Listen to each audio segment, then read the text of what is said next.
दोस्तों, किसी के भी मन की बातें जानने के लिए 3 तरीके होते हैं, लेकिन इन तीनों तरीकों को समझना अति आवश्यक है। यदि आप इन तीनों तरीकों को समझ लेते हैं तो आप किसी के भी मन की बातें बड़ी ही आसानी से जान सकते हैं, समझ सकते हैं। तो चलिए इसे एक बुद्ध कहानी के माध्यम से समझते हैं कि किस तरह से आप दूसरों की मन की बातें जान सकते हैं, समझ सकते हैं। बहुत समय पहले की बात है। एक छोटा सा गांव था। उस गांव में 2 भाई रहा करते थे। बड़ा भाई अंधा था, जिस कारण वो हमेशा घर पर ही बैठा रहता था, और छोटा भाई खेती किया करता था।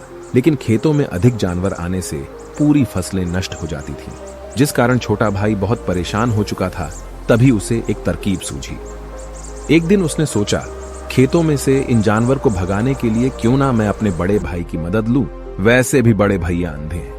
अगर वह खेत में बैठे रहेंगे और जानवरों की आहट आने पर वो उन्हें जोर से चिल्लाकर भगा सकते हैं, जिससे हमारी फसलें बच सकती हैं।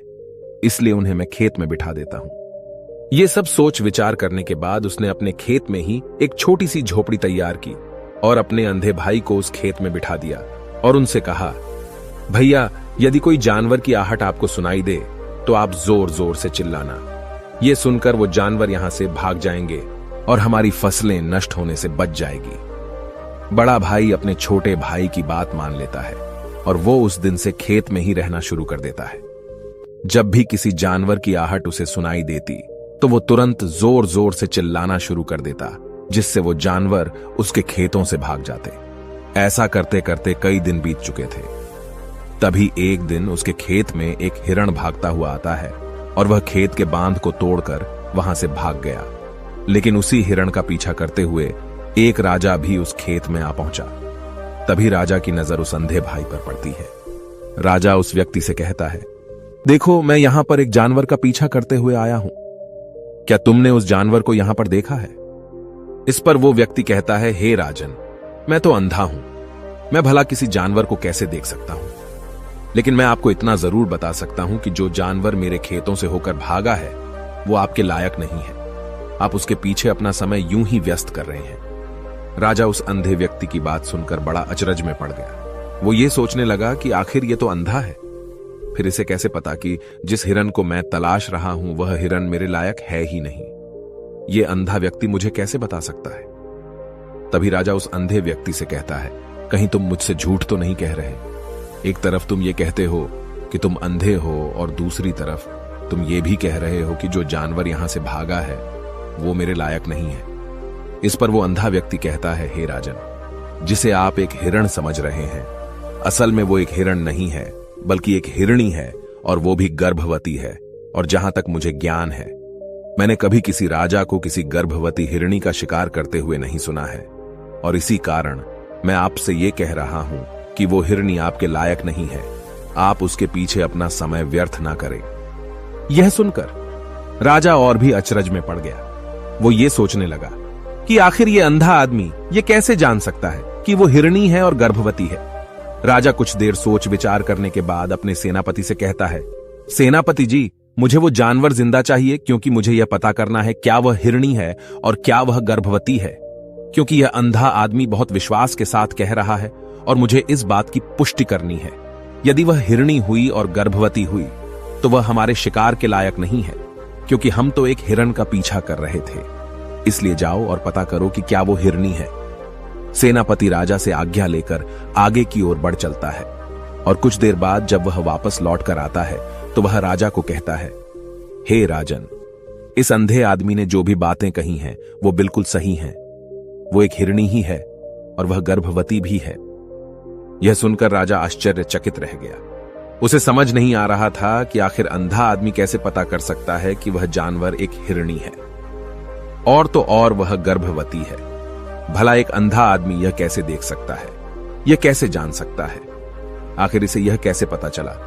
ऐसे कई सारे प्रश्न अब राजा के मन में उमड़ने लगे। अब राजा ने यह ठान लिया था कि मुझे इस बात की तह तक पहुंचना ही है कि आखिर यह अंधा आदमी कैसे जानता है कि वह जानवर एक हिरणी है। यह सोचकर राजा उस अंधे आदमी के पास जाता है और उस अंधे आदमी से कहता है, देखो, मैं ये तो नहीं जानता कि तुम सचमुच अंधे हो या नहीं, लेकिन मैं तुमसे एक बात जानने आया हूं। क्या तुम मेरे प्रश्न का सही सही जवाब दोगे? इस पर अंधा व्यक्ति कहता है, हे राजन, आप जो कुछ पूछना चाहते हैं मुझसे पूछ सकते हैं, मैं आपको बिल्कुल सच सच जवाब दूंगा। इस पर राजा कहता है, देखो, एक तो तुम कहते हो कि तुम अंधे हो और दूसरी तरफ तुमने यह बता दिया कि जिस जानवर का पीछा मैं कर रहा हूं वह एक हिरणी है, और तो और वह गर्भवती भी है। आखिर तुम्हें यह कैसे पता चला? तुम्हारे खेत में और भी तो जानवर आते होंगे, और भी तो जानवर यहां से गुजरते होंगे, फिर तुमने यह कैसे अंदाजा लगाया? तभी वह अंधा व्यक्ति राजा से कहता है, हे राजन, आप जिस हिरणी का पीछा कर रहे थे वही हिरणी जब मेरे खेत में आई, उसकी रफ्तार और उसके भागने की आहट से मुझे यह एहसास हो चुका था कि यह एक हिरणी है, और मेरे खेत की जो बांध है वह बहुत छोटी है, उसकी ऊंचाई ज्यादा नहीं है। यदि कोई हिरण होता तो उस बांध को बड़ी आसानी से लांघ जाता, लेकिन वह हिरणी इस बांध को तोड़कर भागी है, और यदि वह इस बांध को छलांग लगाकर पार करने का प्रयास करती तो इससे उसके बच्चे को खतरा होता, और इसी बात से मैंने यह पता लगा लिया कि वह गर्भवती है। इस कारण वह ज्यादा ऊंची छलांग न लगाकर मेरे खेत की बांध को तोड़ते हुए भाग गई। इस पर राजा के मन में एक और प्रश्न उठा। राजा ने कहा, किंतु तुम्हें कैसे पता चला कि वो एक हिरणी ही है? और भी तो कोई जानवर यहां पर आ सकते हैं। इस पर वो अंधा व्यक्ति कहता है, हे राजन, मैं पूरा दिन सुबह शाम यहीं पर बैठा रहता हूं, और मेरी सुनने की शक्ति बहुत तेज है।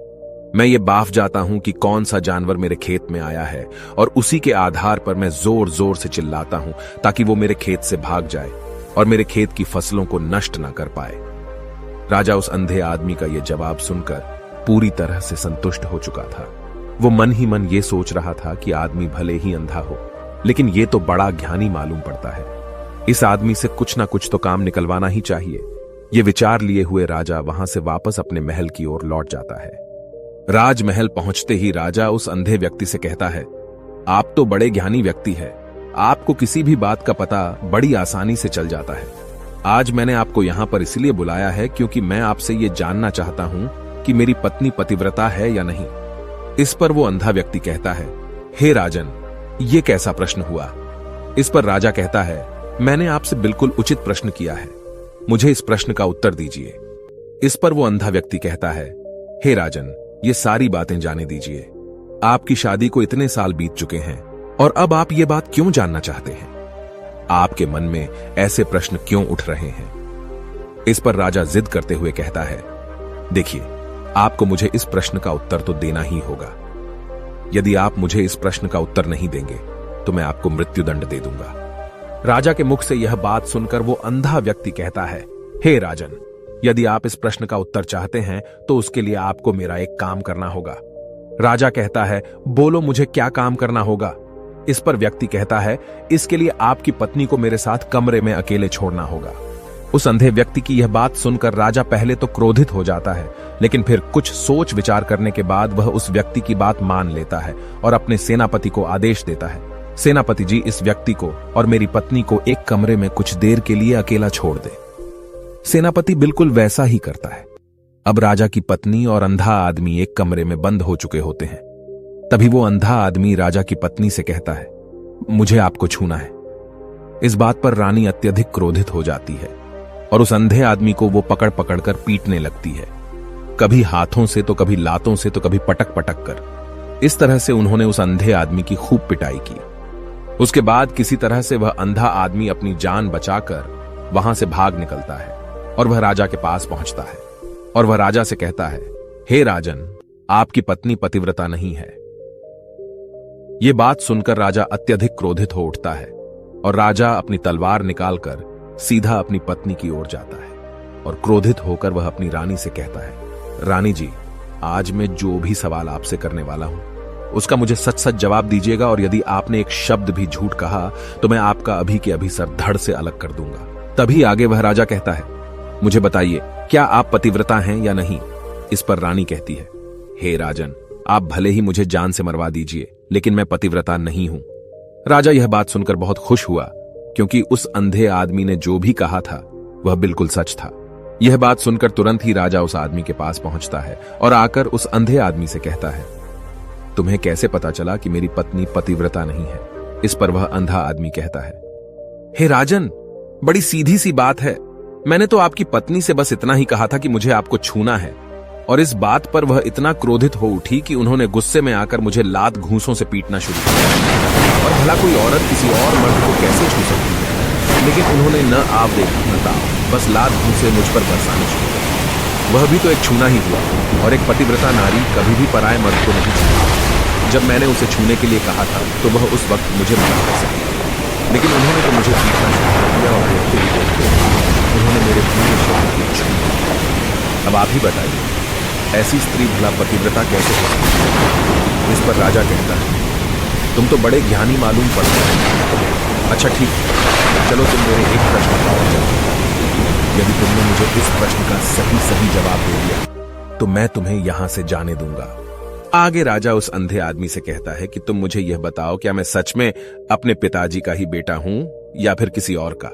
इस पर वह अंधा भी कहता है, हे राजन, इस बात से आपका क्या लेना देना? आप किसी की भी औलाद हो, आखिर आप हैं तो इस राज्य के राजा, इसलिए इस प्रश्न को जाने दीजिए। लेकिन राजा कहता है, नहीं, मुझे इस प्रश्न का सही जवाब चाहिए, अन्यथा यह प्रश्न मुझे हमेशा परेशान करता रहेगा। इसलिए मैं इसका सही जवाब जानना चाहता हूं। यदि तुम इसका सही जवाब दे देते हो तो तुम यहां से जा सकते हो, मैं तुम्हें नहीं रोकूंगा। इस पर वह अंधा आदमी कहता है, हे राजन, इसके लिए तो मुझे आपके मां के पास भी जाने की कोई आवश्यकता नहीं है।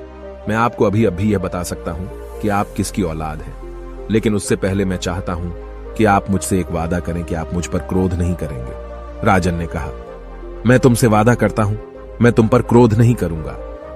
इसके बाद वह अंधा आदमी राजा से कहता है, हे राजन, आप है तो अपने ही पिता के पुत्र, लेकिन आप पर एक कंजूस सेठ की छाया पड़ी हुई है।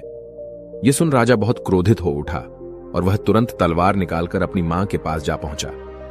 वह वहां पर पहुंचने के बाद अपनी मां से कहता है, मां, मुझे सच बताइए, क्या मैं अपने ही पिता का पुत्र हूं या नहीं? यदि आपने मुझे सही नहीं बताया तो वह यहीं पर अपने प्राण त्याग दूंगा। मुझे बताओ क्या सच है? इस पर उस राजा की मां कहती है, बेटा, तू है तो अपने ही पिता का पुत्र, लेकिन तुम्हारे ऊपर एक कंजूस सेठ की छाया पड़ी हुई है। जब मैं एक बार नहाने के बाद अपना मुंह आईने में देख रही थी, तभी उस कांच के पीछे मुझे एक कंजूस सेठ नजर आता है और उसी की छाया तुम पर पड़ चुकी है। यह सुन राजा बहुत खुश हो जाता है और वह तुरंत दौड़ा वापस उस अंधे आदमी के पास पहुंचता है और उस अंधे आदमी से कहता है, तुम्हें यह कैसे पता चला कि मुझ पर एक कंजूस सेठ की छाया पड़ी हुई है? इस पर वह आदमी कहता है, हे राजन, आपने मुझसे कई सारे सवाल पूछे जिनका जवाब मैंने आपको सही दिया है। यदि कोई और राजा होता तो मुझे इसके बदले में ढेरों सारे इनाम मिल चुके होते, लेकिन अब तक आपने एक फूटी कौड़ी तक नहीं दी है। इस बात से ही मैंने अंदाजा लगा लिया था कि आप बहुत कंजूस हो। यह बात सुनकर राजा जोर से हंसने लगा और कहता है कि आप जो भी मांगेंगे वह मैं आपको अवश्य दूंगा, लेकिन मुझे यह बताओ कि तुम्हें कैसे पता चल जाता है कि कौन सी बात सही है और कौन सी गलत? तुम किसी भी बात का इतना सटीक और सही जवाब कैसे दे पाते हो? इस पर वह अंधा आदमी कहता है, हे राजन, मैं तो वैसे ही अंधा हूं। यदि मेरी आंखें होती तो मैं किसी की भी मन की बातें बड़ी सरलता से जान लेता। मन की एक भाषा होती है और यह भाषा मनुष्य के शरीर के व्यवहार के रूप में देखी जा सकती है। उसकी आंखों से, उसके होठों से, उसके काम करने के तरीके से, उसकी क्रियाओं से पता किया जा सकता है कि उसके मन में क्या चल रहा है। उसके आधार पर हम किसी के भी मन की बातें जान सकते हैं। लेकिन मैं तो अंधा हूं, मैं देख नहीं सकता, इसलिए मैं क्रियाओं से देखता हूं। यदि मुझे कोई बात जाननी हो तो अगले आदमी को कुछ काम देना पड़ता है, जिस पर वह व्यक्ति किस प्रकार काम करता है, किस तरीके से इस काम को करता है, उसके आधार पर ही मैं यह पता कर पाता हूं कि उसके मन में क्या चल रहा है। तभी वह राजा कहता है, तो क्या इसका अर्थ यह हुआ कि मैं भी किसी के मन की बातें जान सकता हूं?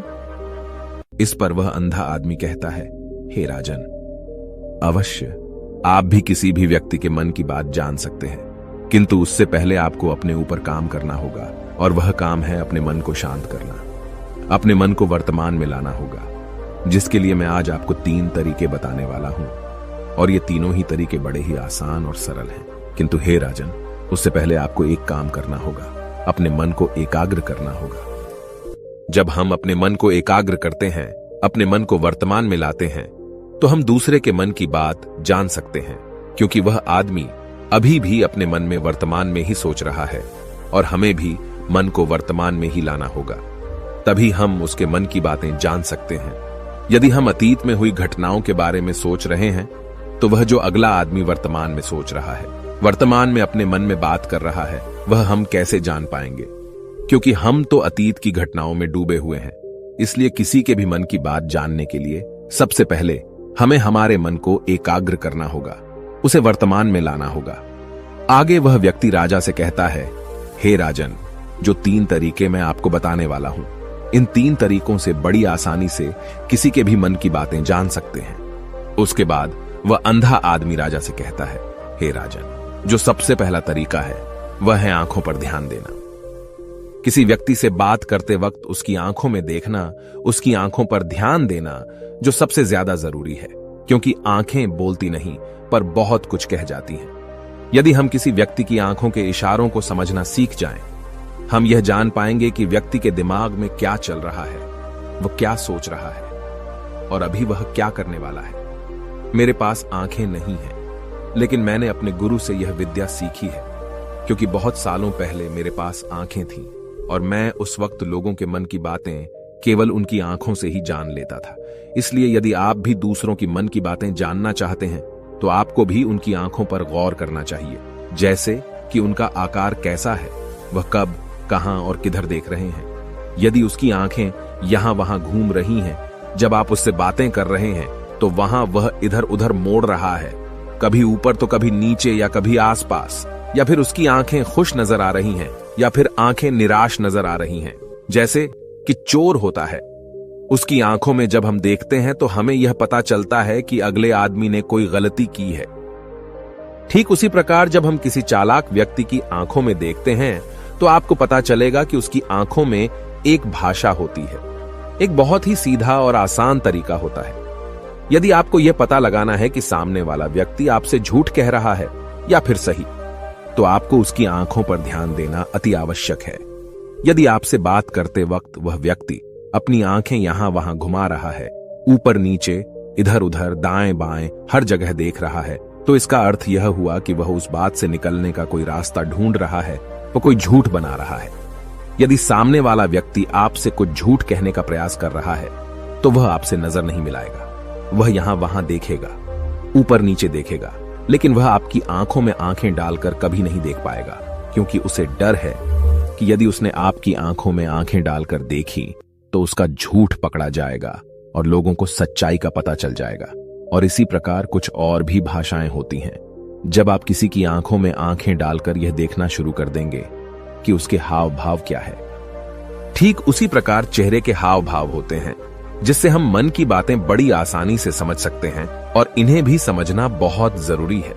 कभी कभी कोई व्यक्ति अपने चेहरे से जैसे आंख, होंठ और बहुत से कुछ अलग अलग व्यवहार करता है। यदि आप किसी व्यक्ति के चेहरे में गौर करेंगे तो आप आसानी से समझ पाएंगे कि वह व्यक्ति निराश है, जब व्यक्ति बहुत उदास है, या फिर वह बहुत खुश है, या फिर उसे कोई बहुत बड़ा दुख है। वह अपने अंदर क्या महसूस कर रहा है, ये सारी बातें हम उसके चेहरे के हाव भाव से पता कर सकते हैं। फिर चाहे इंसान जुबान से कुछ बोले या ना बोले, लेकिन आप उसके चेहरे से सब कुछ पता कर सकते हैं। आगे व्यक्ति राजा से तीसरा तरीका बताते हुए कहता है, हे राजन, इसी प्रकार तीसरी भाषा भी है, अर्थात तीसरा तरीका भी है, और वह है हाथों के इशारे और शरीर का व्यवहार। मन की बात समझने के लिए हमें हाथ के इशारे और शरीर के व्यवहार को समझना बहुत आवश्यक है। कोई व्यक्ति जब बात करता है तो आपने देखा होगा कि वो अपने हाथों को हिलाता रहता है, अपने हाथों से इशारा करता रहता है। बातों के साथ साथ अपना शरीर का जो व्यवहार है, अर्थात बॉडी लैंग्वेज, उसका भी पूरा उपयोग करता है, जिससे हमें यह पता चल पाता है कि वह व्यक्ति हमारी बातों पर कितना ध्यान दे रहा है और उसके मन में क्या चल रहा है। शरीर के व्यवहार को देखने के लिए उसके हाथ मटकाने, शरीर मटकाने और चेहरे पर बार बार हाथ लाने, हाथों का एक दूसरे से मसलना, ऐसी बहुत सी क्रियाएं होती हैं, उस पर हमें ध्यान देना अति आवश्यक है। मन की बात को समझने के लिए हमें शरीर के व्यवहार को भी समझना पड़ता है। यदि हम इन 3 तरीकों को सही तरीके से ध्यान देकर इन 3 तरीकों को अच्छे से समझ लेते हैं तो हम बहुत जल्दी किसी भी व्यक्ति के मन की बातें बड़ी सरलता और सहजता से जान सकते हैं। इसलिए यदि आपको किसी के मन की बातें जानी है तो आपको उसकी आंखों पर, उसके चेहरे पर, उसके शरीर के हाव भाव को और उसके हाथों को ध्यानपूर्वक देखना और समझना होगा, जिससे आप यह समझ पाएंगे कि आखिरकार उसके मन में क्या चल रहा है और वह क्या सोच रहा है। लेकिन उनसे पहले आपको अपने मन को एकाग्र करना होगा, शांत करना होगा और अपने मन को वर्तमान में लाना होगा। तभी आप उस व्यक्ति की इन सभी क्रियाओं पर ध्यान दे पाएंगे, उन्हें समझ पाएंगे। अन्यथा आप यदि अतीत की घटनाओं में व्यस्त हैं, भविष्य की योजनाओं में व्यस्त हैं, तो आप उस व्यक्ति के हाव भाव पर कभी ध्यान ही नहीं पाएंगे और न ही आप कभी यह समझ पाएंगे कि आखिर उस व्यक्ति के मन में क्या चल रहा है, वह क्या सोच रहा है। आपने देखा होगा कि ऐसे कई बड़े संत महात्मा हैं जो बड़ी ही शांति से आपको देखते हैं और आपको देखकर ही ये बता देते हैं कि आपके मन में क्या चल रहा है, आप उनसे क्या जानने आए हैं। और इसका सबसे बड़ा प्रमुख कारण यही है कि वह आपको पढ़ सकते हैं, आपको समझ सकते हैं, आपकी मन की बातें जान सकते हैं, क्योंकि उनका मन एकाग्र है, शांत है। और यही कारण है कि वह आपके मन की बातें बड़ी सरलता से समझ जाते हैं। यदि आपने अब तक पूरी कहानी को सुना है तो मैं आपसे एक छोटा सा अनुरोध करना चाहता हूं। कृपया इस चैनल को सब्सक्राइब करें ताकि मैं आपके लिए और भी ऐसी ही ज्ञान से भरपूर कहानियां लेकर आ सकूं। नमो बुद्धाय। मिलते हैं एक नई कहानी के साथ अगली वीडियो में।